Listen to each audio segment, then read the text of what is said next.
মাটিতে হাত ডুবিয়ে গাছের চারা বসান একজন মানুষ। বয়সে একটু ঝুঁকে পড়েছেন, হাতে কাস্তে আর লাঠি। নাম জদালি শাহ। এই এলাকাতে তাকে সবাই চেনে গাছ পাগল নামে। কুষ্টিয়ার মিরপুর উপজেলার কবুরহাট জিকে ক্যানেলের এই পথ একসময় ছিল ফাঁকা। গরমে ধুলো উড়ত, বর্ষায় কাদা। আজ দুই পাশে সারি সারি গাছ, ছায়া আছে, বাতাস আছে, আছে পাখির ডাক। এই পরিবর্তনের পেছনে একাই দাঁড়িয়ে আছেন জদালি। 20-25 বছর ধরে উনি বিভিন্ন জায়গায় গাছ লাগান। এই ক্যানেলে বলেন, বিভিন্ন জায়গায় এই সবুজ প্রকৃতি ওনার দ্বারা অনেক সমৃদ্ধশালী হচ্ছে এবং ওনাকে দেখে সবারই অনুপ্রেরণা হওয়া উচিত, যাতে সবাই গাছ লাগায়, যাতে সুন্দরভাবে এই অক্সিজেন আসে।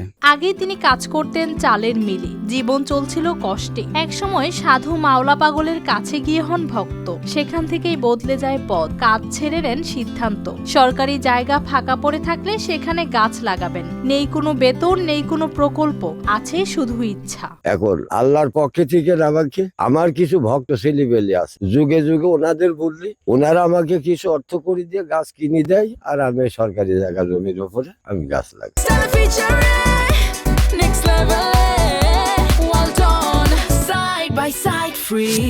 এই কাজটা করতে আমার ভালো লাগে। এরপর দিন, মাস, বছর পেরোয়। ক্যানেলের দুই পাশ, রাস্তার ধারে, স্কুল মাদ্রাসার পাশে একে একে দাঁড়াতে থাকে গাছ।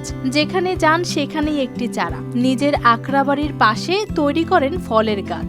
সকালে বেরিয়ে পড়েন সেই চারা হাতে নিয়েই। যে উনি দীর্ঘ 25 বছর ধরে উনি ক্যানালের ধারে বিভিন্ন স্কুল, মাদ্রাসা ও লালন একাডেমি সহ বিভিন্ন পথে প্রান্তরে গাছ লাগায়। এতে আমাদের অক্সিজেন সমৃদ্ধশালী হচ্ছে। আমি চাই যেন এইভাবে আমাদের যারা যুব সমাজ আছে তারা যেন প্রতিটা প্রান্তরে গাছ লাগায়। 25 বছরে প্রায় 1 লাখ গাছ। পানি দেন, আগাছা পরিষ্কার করেন, শুকালে নতুন করে বসান। জদালি বলেন, পরের প্রজন্ম যেন শ্বাস নিতে পারে, সেই আশাতেই এই কাজ। আজ এই এলাকার মানুষ পায় ছায়া, পায় শান্তি। তাদের চাওয়া জদালির মতো মানুষ থাকুক আরো। আমি এনাকে দেখছি আজকে 20 থেকে 22 বছর এভাবে গাছ লাগা বেড়াইতে। শুধু এখানে গাছ লাগায় না, যেখানে যায় সেখানে গাছ লাগায়, যেখানে যায় সেখানে গাছ লাগায়। এই ইনি গাছের ভিতরই এই এসোগড়ি, আমার আশপাশ 10 গ্রামের ভিতরও এই এসোগড়ির একটা নাম আছে। একজন মানুষ চাইলেই পুরো এলাকা বদলে দিতে পারে। এই পথের গাছগুলো সেটাই বলে।